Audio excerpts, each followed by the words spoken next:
누가복음 설교 파일을 이렇게 쭉 보니까 제가 1장부터 해서 13장, 16장 이렇게 있고 오늘 19장이 네 번째 정도 설교가 되는 것 같습니다. 숙지기들이 성경 한 권을 한 달에 한 장씩 설교해서 19장까지 왔다는 것, 그것 자체로만으로도 이제 되게 대단한 일이 아닐 수 없는 것 같습니다.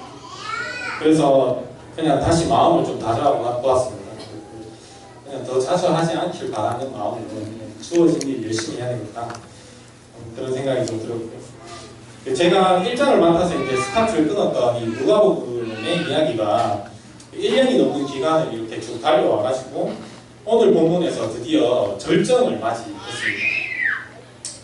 우리는 이미 이제 성경의 구성을 다 알고 있는 입장이기 때문에 예수님의 예루살렘 입성이 이야기의 절정으로 충분하다는 것에 많이 공감을 하실 겁니다.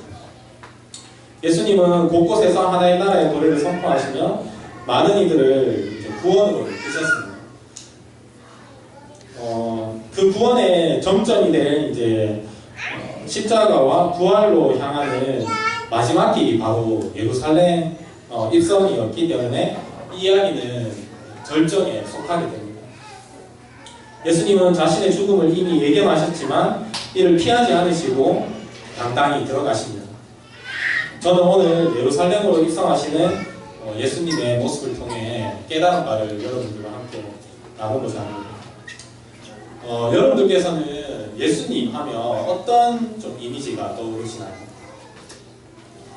종 대신 예수님, 혹은 친구 대신 예수님, 혹은 구원자 대신 예수님 등 저마다 다양한 이미지들을 가지고 있을 겁니다. 오늘 본문에서는 예수님의 여러 모습들 중에 특히 왕 대신 예수님에 대해 강조하고 있습니다. 한번 살펴보겠습니다. 당시에 이스라엘 사람들은 자신들이 로마의 지배하에 있었지만 그들을 통치하는 왕이 야훼, 즉 하나님이라는 것을 믿고 있었습니다. 그리고 그들은 세상이 이제 창조자이신 하나님께서 언젠가는 이방 민족에게서 자신들을 이제 구원해낼 것을 믿고 있었습니다. 통치자이자 자신들을 구원하시는 하나님에 대한 기대와 소망은 이제 다윗과 같은 그런 새로운 왕을 소망하는 것과 이제 연결이 됩니다. 그들은 로마의 지배 아래 모여있던 그들을 구원해줄 가시적인 진정한 왕, 유일한 왕을 기대하고 소망하고 있었습니다. 나사렛 예수님은 바로 그 완전한 왕으로 오셔서 구약 성경의 약속을 성취하실 뿐만 아니라 우주와 그의 백성을 온전히 통치하셨습니다. 이스라엘은 진정한 왕을 기대했고 예수님이 바로 그 왕이셨습니다. 오늘 본문만 보더라도 예수님이 바로 그들이 기다린 왕이라는 증거들을 속속들이 발견할 수 있습니다. 본문으로 한번 들어가 보면 이제 28절에 보면 예수께서 늘 그러하셨듯 말씀으로 가르치시기를 마치시고 예루살렘을 향해 앞서 가셨다고 합니다. 예루살렘 동쪽에 위치한 감람산, 본문의 명칭인 감람원 쪽에 있는 벳바게와 베다니에 가까이 이르셨을 때 제자 둘에게 맞은편 마을로 가서 나귀를 끌고 오라는 명령을 하십니다. 예수님의 이런 명령은 본문을 연구하는 저에게 두 가지 의문을 품게 했습니다.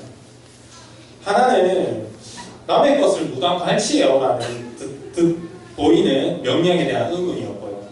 또 하나는 수많은 탈 것들 중 좀 힘이 없어 보이는 이제 나귀에 대한 선택에 대한 의문이었습니다. 먼저 의문들을 이제 하나씩 좀 풀어보자면, 먼저 남의 것을 무단으로 가져오라고 하는 듯한 이 명령은 이제 얼핏 보면 나쁜 행동은 본인이 전혀 하지 않고 제자들을 시켜가지고 이제 마치 더러운 것을 손에 묻히지 않는 보스 같은 그런 이미지로 이제 이해가 될 수 있는 것 같습니다. 그렇다면 예수님은 불의할 뿐만 아니라 권력을 마구 휘두르는 그런 분이 있었을까요? 연구하면서 파악한 바로는 그렇지 않습니다. IBP 성경 배경 주석에 의하면 당대에는 로마의 혹은 왕의 밀사가 일시적으로 짐승의 봉사를 요구하는 일이 흔했고, 아마도 나귀의 주인은, 여기 등장하는 이제 나귀의 주인은 나귀를 빌려주는 것을 명절 방문객에 대한 대접으로 혹은 길을 가고 있는 유명한 랍비를 돕는 명예로운 일로 생각했을 것이라고 합니다. 그리고 제자들에게 예수님께서 가르치시고, 그리고 그 제자들이 가서 얘기하기를 이제 주가 쓰시겠다.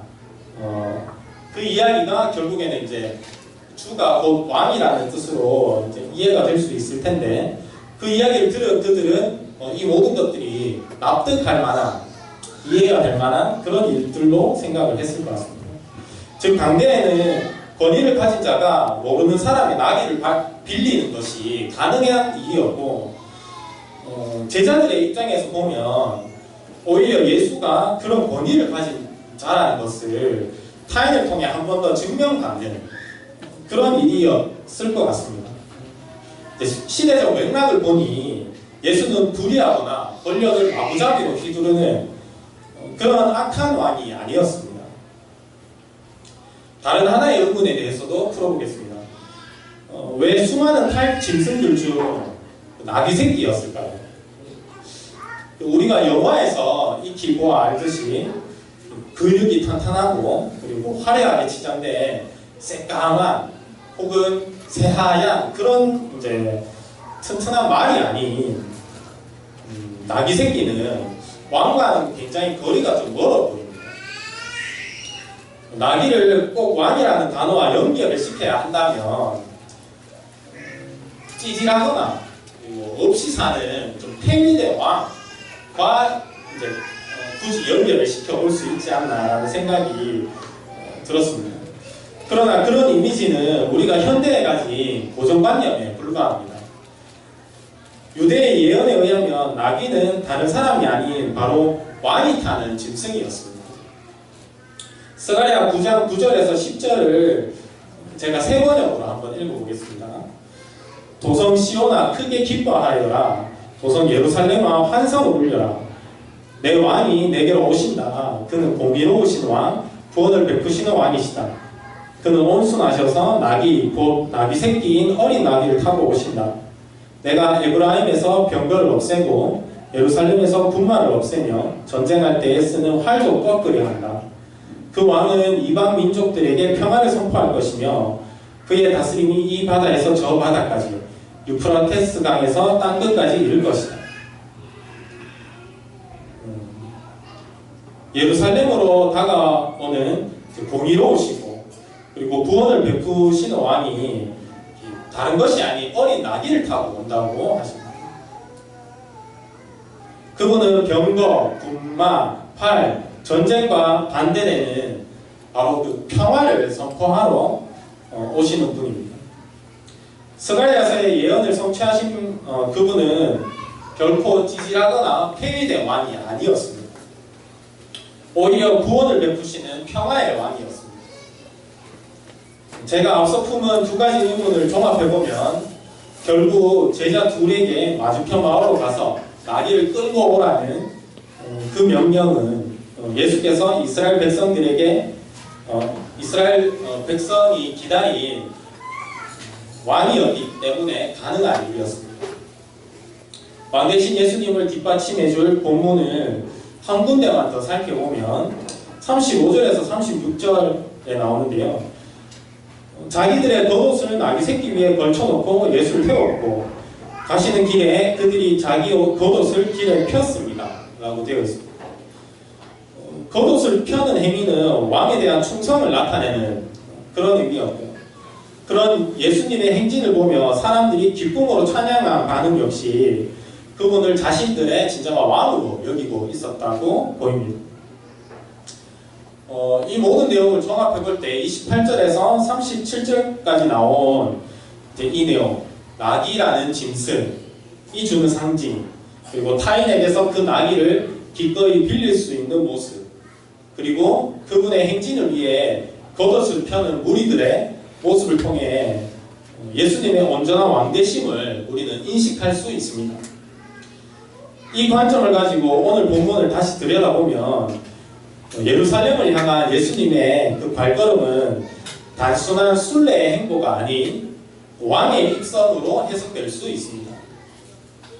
왕 대신 예수님의 입성이 어떤 의미의 입성이었는지 살피면서 우리들에게 주는 도전을 여러분들과 함께 나누고자 합니다. 첫 번째, 왕 대신 예수님의 입성은 그를 기다리는 자들에게 기쁨의 입성이었습니다. 37절에 보면 준비된 나귀를 타고 감람산 내리막길에 가까이 오신 예수님을 제자의 온 무리가 기뻐했습니다. 그들은 예수님 곁에서 수많은 기적을 보았고 그분이 자신들이 기다린 왕이라는 것을 믿었기에 큰 소리로 하나님을 찬양했습니다. 38절에 보면 주의 이름으로 오시는 왕이여 하늘에는 평화요 가장 높은 곳에는 영광이로다 라고 되어 있는데요. 그들이 이렇게 기뻐할 수 있었던 것은 그들이 기다린 그 왕에 대한 기대감 때문이었습니다. 그들이 외친 하늘에는 평화, 지극히 높은 곳에는 영광이라는 말은 이 누가복음 이 본문과 병행 구절인 마가복음 11장 9절에서 10절까지에 나온 호산나를 이방인 독자를 위해 누가가 쉽게 풀어쓴 것입니다. 찬양의 강탄원으로 사용된 호산나는 구하여 주십시오 라는 뜻을 지닌 이제 히브리어로서 그분의 오심으로 인해 획득된 이제 구원, 평화에 대한 바로 찬송이라고 볼 수 있습니다. 자신들을 구원할 분을 기대하고 환영하며 기뻐하는 표현으로 이 문구가 사용되어진 것입니다. 그렇게 예수님의 행적을 보며 그분을 왕으로 여기고 기뻐하는 제자들 무리가 있었던 것과 대조적으로 바리새파 사람 몇은 오히려 시끄러운 제자들 무리를 이제 꾸짖어 달라고 예수님께 간청합니다. 바리새파 사람들에게는 이제 로마의 지배자들이 그들의 소란을 통해서 이상한 낌새를 이제 눈치를 채고 본인들이 타격을 받을지도 모른다는 또 두려움이 있었던 것 같습니다. 그들은 율법에는 능했지만 그 율법이 가리키는 진정한 메시아에 대한 반응, 그리고 진정한 메시아에 대하여서는 이제 무지하며 예수님을 자신들과 상관없는 존재로 이제 차단해버리고 맙니다. 그들은 스스로를 로마에 더 가까운 존재로 여겼고 로마의 권력을 왕적 권위에 두었습니다. 진정한 왕 대신 예수님은 그냥 이슈 메이커 정도였지 자신들을 구원할 메시아, 왕으로 여기지는 않았던 것입니다. 제자의 무리들과 바리새인들은 예수님을 이해하는 데 있어서 굉장히 서로 달랐던 것 같습니다. 그분이 어떤 분이신지 알고 그분이 오셔서 행하실 일에 대해 기대하는 자들은 그분을 기뻐하지 않을 수 없었습니다. 예수님께서 이 땅에 오셨습니다. 그리고 이내 다시 오실 것을 우리는 믿습니다. 이스라엘 백성들이 예수님 그리고 메시아가 오실 것이라는 그 약속을 믿음으로 기다렸던 것처럼 우리도 역시 예수께서 다시 오실 것이라는 약속을 의지하여서 우리의 삶을 살아갈 수 있습니다. 꼭 그분이 다시 오시는 재림의 순간이 되어서야만 기쁜 것은 아닙니다. 그분이 오셔서 우리에게 이미 기쁨이 되어주셨습니다. 그 기쁨은 아름다운 자연에서도 그리고 해맑은 아이들을 바라보는 우리의 눈빛에서도 지체들을 사랑하는 섬김에서도 맛있는 먹거리를 맛보며 행복해하는 것에서도 발견할 수 있는 그런 것들입니다. 그분이 오시지 않으셨다면 기쁠 수 없었던 우리의 상태가 지금은 180도 달라질 것입니다. 우리 모두 예수께서 우리에게 베푸신 것을 기억하며 그분을 기뻐하였으면 좋겠습니다. 그것이 왕으로 오신 예수님께 합당한 태도입니다. 두 번째, 왕 대신 예수님의 입성은 그가 사랑하는 자들을 향한 긍휼의 입성이었습니다. 그렇게 많은 사람의 기쁨과 환영으로 예루살렘에 이제 가까워 지신 예수님이 그 성을 보시고 어떻게 하셨냐면 우셨습니다. 분위기가 너무 갑자기 급변하시거든요. 상상해 보십시오. 수많은 사람들의 막 기쁨과 환영 가운데 있었던 사람이 어떤 한 장면을 딱 보고 나서 갑자기 눈물을 막 흘리는 거예요. 이건 그 장면이 굉장히 어떤 그 사람에게 충격적이거나 의미 있는 장면이 되는 게 아니면 이 사람은 아마 조울증을 가진 사람일 가능성이 높아요. 저는 예수님이 바라보신 예루살렘의 모습이 예수님께 굉장한 큰 의미가 있었기 때문에 눈물을 흘리셨다고 믿습니다. 어떤 의미였을지를 하나님의 통치와 예수 따름의 윤리라는 책의 내용을 바탕으로 한번 이해해 보겠습니다. 예수 시대의 유대인들은 그들을 압제한 로마를 굉장히 증오했는데 그 이유는 이방의 영향력 및 권세에 의해서 오염된 것에서 정결해지고자 했던 종교적 열망 때문이요, 독립에 대한 정치적 열망 때문이며, 그리고 로마의 불이한 세금 징수에 대한 경제적 분노 때문이라고 학자들은 주장한다고 합니다. 이러한 증오와 분노가 끌어올라 종종 게릴라 운동이나 반란으로 표출되기도 했습니다.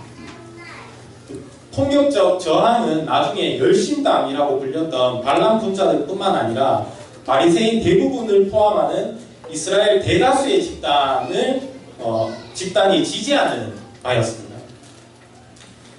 본인들을 압제하는 사람들을 향한 분노, 그것이 이해가 안 되는 건 아닌 것 같습니다.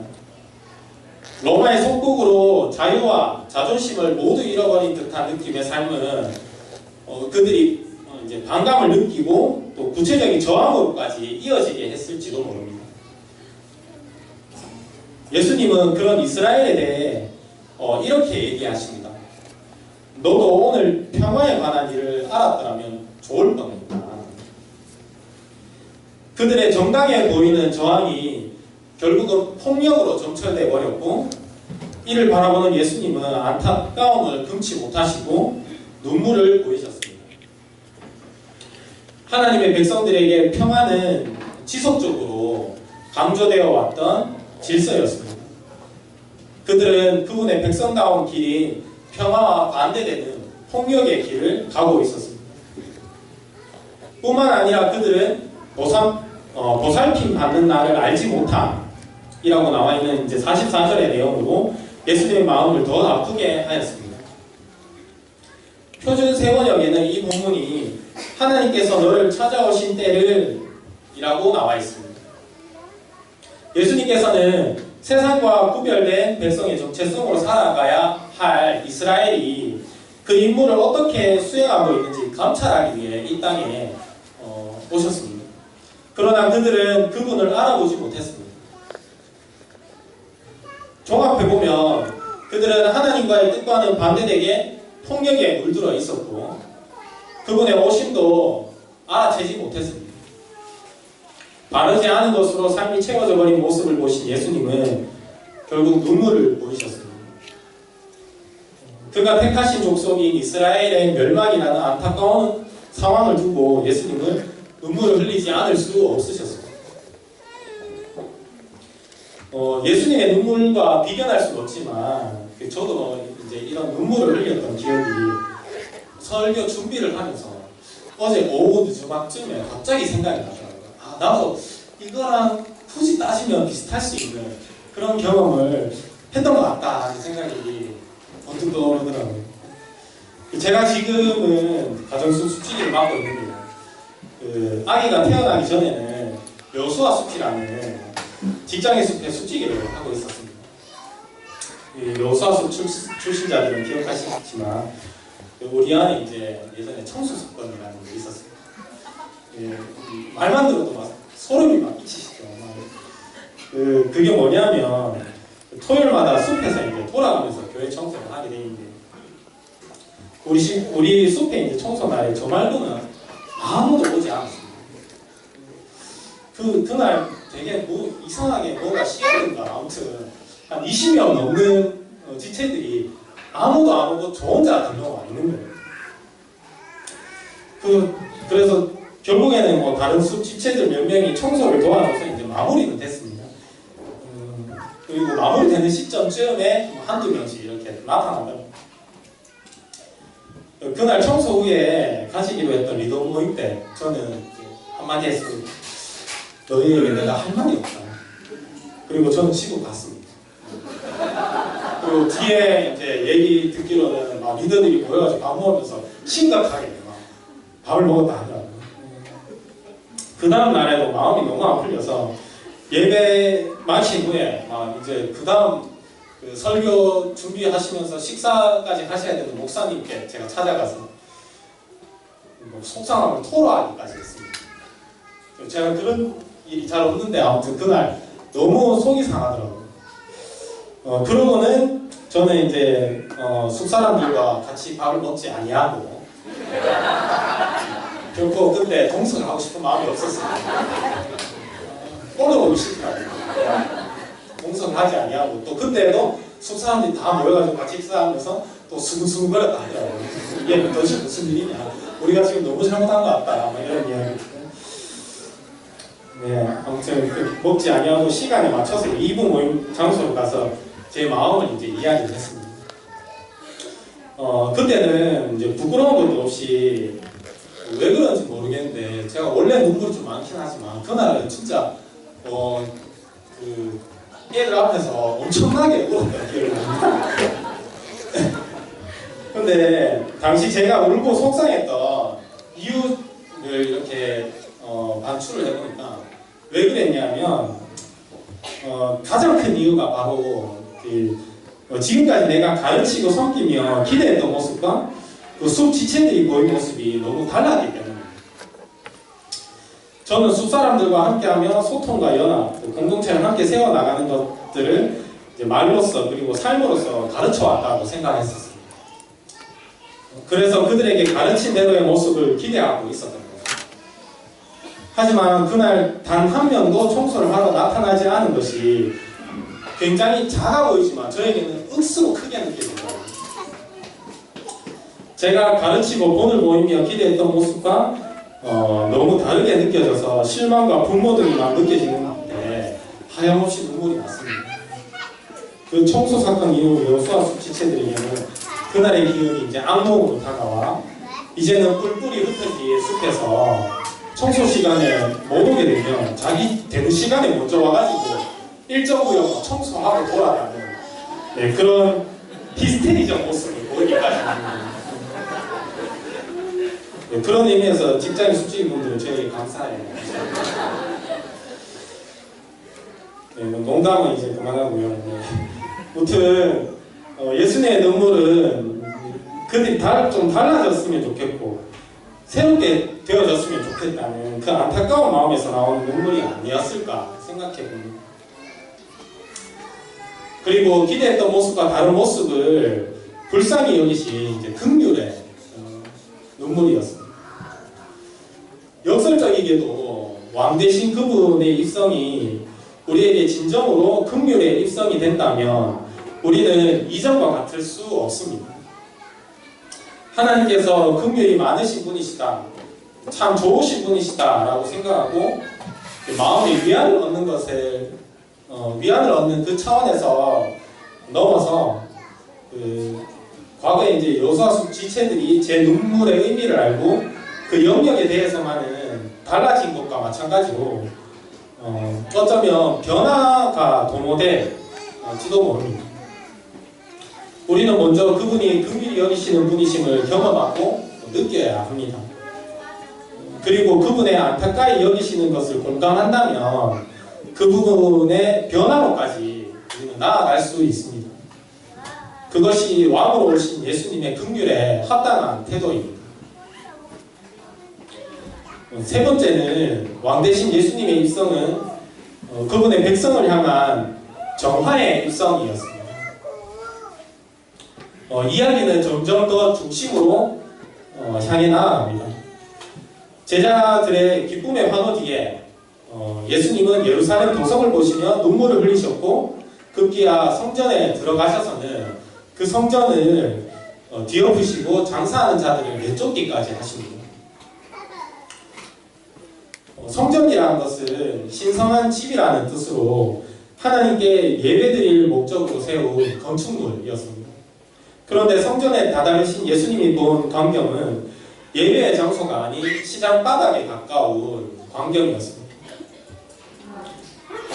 예수가 바라본 하나님 나라라는 책에서는 당시 성전에 장사하는 자들의 모습을 다음과 같이 설명을 합니다. 당시 외국에서 온 유대인이 성전에서 드릴 희생제물을 살 수 있도록 하기 위해 성전에는 장사하는 사람들이 필요했습니다. 돈을 바꿔주는 환전상들이 있는 곳은 성전의 외곽, 이방인의 마당에 속한 상업지역이었습니다. 여기서 그들은 당시 통용되던 동전을 성전 헌금에 사용하는 순전한 동전으로 이렇게 바꾸어 주었습니다. 동물 상인들은 순례자들에게 희생제물로 드릴 염소와 양을 팔았습니다. 예배 장소인 바깥 광장이 이익을 탐하는 가축시장과 은행으로 바뀌어버렸던 것 같습니다. 좌판들이 그 지역에 어지럽게 널려져 있었고 그리고 동물들의 배설물 냄새가 공중에 가득 찼습니다. 그런 환경은 46절에 말씀하시듯 성전에서와 같이 기도가 우러날 만한 환경이 아니었습니다. 이익에 혈안된 자들이 모인 강도들의 소굴과 다름없었습니다. 예수님은 성전이 그렇게 변질된 모습을 가만히 보고 계실 수 없어 그들을 내쫓으셨습니다. 성전을 어지럽히던 장사치들을 쫓아내므로 그곳을 새롭게 하십니다. 예수님은 원래의 목적과 취지를 상실한 듯한 성전에 어지럽히는 이제 그 장사치들을 제하시는 것으로 그치지 아니하시고 거기에 새로운 것으로 채우십니다. 이것은 누가복음 11장에서 보았듯 악한 귀신이 있다가 빠져나간 사람들에게 더 많은 귀신이 들어간다는 것을 잘 아신 예수께서 조치하신 그 방법이었습니다. 어지러운 것들이 정리된 후 갈피를 잡지 못하는 그들에게 하나님의 나라의 복음을 전하고 가르치셨을 것입니다. 백성들은 그 말씀에 귀를 기울여 듣고 주목하였습니다. 그렇게 그분의 가르침을 듣고 청종하는 자들이 있는 반면에 47절에 나오는 대제사장들과 서기관들과 백성의 지도자들은 오히려 예수를 죽이려고 합니다. 그들의 음모는 자신들에게 이득이 되었던 장사하는 자들을 내쫓은 것에 대한 반감 때문이었을 것입니다. 그들에게 어떻게 보면 자연스러운 반응이었죠.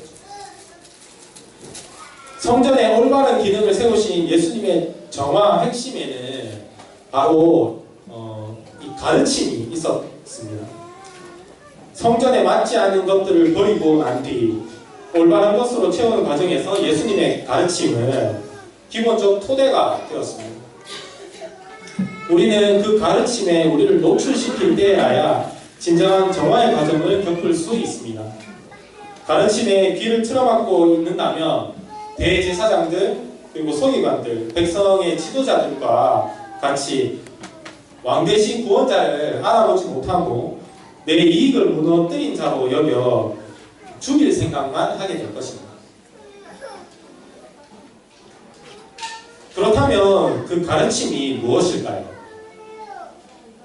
본문에서는 예수님께서 살아 계신 상황이었기 때문에 직접 가르치시는 것이 가능했었습니다.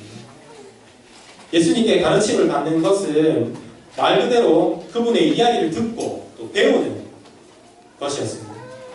그것이 예수님을 눈으로 맞이할 수 없는 지금 이 시대에서는 무엇을 의미하는 것일까요? 우리는 그 가르침에 어떻게 우리 자신을 노출시킬 수 있을까요? 먼저는 나 자신의 이익에 눈이 멀지 않아야 할 것 같습니다.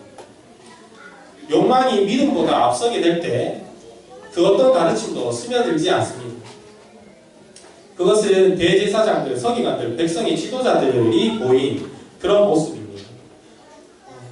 우리는 나 자신의 이익 그것만에 눈이 멀어 예수님의 가르침에 반응하지 못하는 그런 어리석음을 범해서는 안 되겠습니다.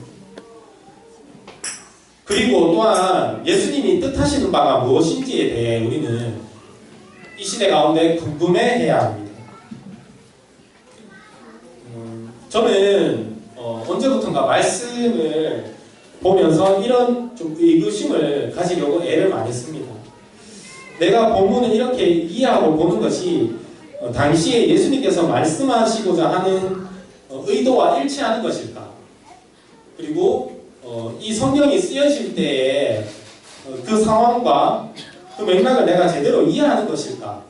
라는 것을 고민하며 말씀을 보게 됩니다. 말씀 해석의 실제적 주체는 나일 수 있지만 그 해석의 근거는 예수님의 의도와 뜻이 되어야 합니다. 예수님의 의도와 뜻은 역사 안에서 사도들의 정통에 따라 그 큰 줄기가 이어져 오고 있습니다. 이를 관심 있게 보고 듣고 할 필요가 있습니다. 이것은 목사님, 전도사님, 간사님들 많이 해야 하는 일이 아닙니다. 모든 믿는 이들은 이 말씀이 예수께서 가르치신 의도와 일치되는 것인지에 대해 치열하게 고민하고 묵상해야 할 책임이 있습니다. 그렇게 예수님이 뜻하시는 바를 잘 알기 위한 현대의 방법, 그것으로 제가 이제 여러분들께 추천드리는 것은 일단 성경 연구하실 때 좋은 주석을 반드시 참고하시라는 것입니다. 주석 없이 성경을 연구하시는 대단한 분이 계시다고 알고 있는데요. 그게 과연 성경을 연구하는 것일까? 스스로 좀 의문을 가져보시면 좋겠습니다. 당대의 예수님 시대 혹은 그 구약 시대에 의미하는 바가 무엇인지 우리가 모두 다 알 수 없지만 그때 의미한 바를 우리가 제대로 이해하고 우리의 시대에 이 말씀을 어떻게 적용시킬 수 있을지를 철저하게 고민해내는 과정이 성경을 연구하는 과정이라고 생각합니다. 그런데 주석 한 번 없이 성경을 연구한다고 하는 것은 정말 대담한 일이 아닐 수 없습니다. 연구할 때 좋은 주석을 반드시 참고하셔서 연구를 하시면 좋겠고요. 그리고 또 한 가지로 추천드리는 건 좋은 신앙서적을 많이 읽는 것을 권해드리고 싶습니다. 무턱대고 많이 읽으시는 것이 중요한 것이 아니라 신뢰할 만한 믿음의 선배들이 추천하는 다른 관점의 책들을 많이 읽으시기 바랍니다. 우리 교회에서 매달 추천 도서 이렇게 광고 나오고 있잖아요. 그거 왜 광고하겠습니까? 출판사가 이렇게 샤바돼가지고 한 번이라도 팔고자 하는 어떤 간사님들의 그 전략일까요? 네. 절대 그렇지 않고요. 같이 읽고자 하는 거예요. 좋은 책이니까 읽고 생각을 공유하고 우리 공동체가 같은 정통 아래 모이자는 것입니다. 이 의도를 이렇게 이제 여러분들께서 아셨기 때문에 매달 나오는 추천 도서 반드시 사서 혹은 빌려서 꼭 읽으시면서 나의 관점을 올바로 세우고 예수님께서 말씀하신 그 의도에 대해서 알려고 철저히 몸부림치실 수 있으면 참 좋겠습니다. 이 모든 행함들이 예수님의 가르침을 받는 그런 토대가 되는 길인 것입니다. 네, 말씀을 맺고자 합니다. 저는 오늘 예수님의 예루살렘 입성이 왕의 입성이라고 보고 그 입성이 주는 의미를 세 가지로 정리해 보았습니다. 그분을 기다리는 자들에게는 그것이 바로 기쁨의 입성이 됩니다. 그리고 사랑하는 자들을 향한 예수님의 긍휼의 입성이자 그 백성을 향한 정화의 입성이었습니다. 우리는 다양한 형태로 그 기쁨을 누리고 표현해야 하며 긍휼히 여김받는 것에 그치지 않고 마음에 예수님의 그 마음을 아프게 하는 그 부분이 변화를 받는 데까지 나아갈 수 있습니다. 그리고 새로워지는 정화의 과정 가운데 핵심이 가르침을 받기 위해 나 자신의 이익과 싸우고 예수님의 의도로 성경을 보는 훈련을 하고자 도전하였습니다. 우리 함께 기도했으면 좋겠습니다.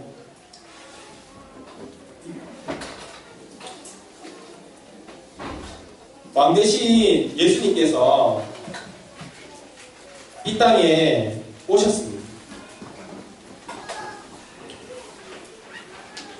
그분을 진정한 왕으로 여긴다면 우리는 가만히 있을 수 없습니다. 그분을 높이고 찬양하고 그분이 허락하신 작은 것들까지도 우리는 기쁘고 또 즐거움으로 경험할 수 있게 될 것입니다. 예수님께서 우리를 긍휼히 여기셔서 이 땅에 또한 오셨습니다. 우리를 보시며 우리의 그 안타까운 상황과 또 모습을 보시며 눈물 지으신 분이 바로 예수 그리스도이십니다.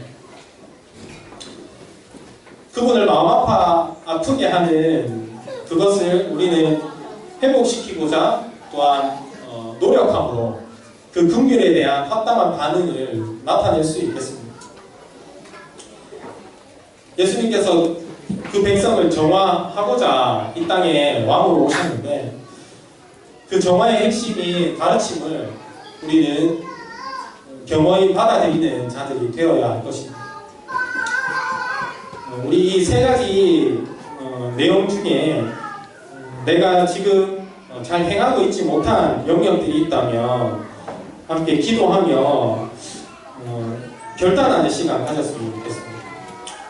기도하겠습니다.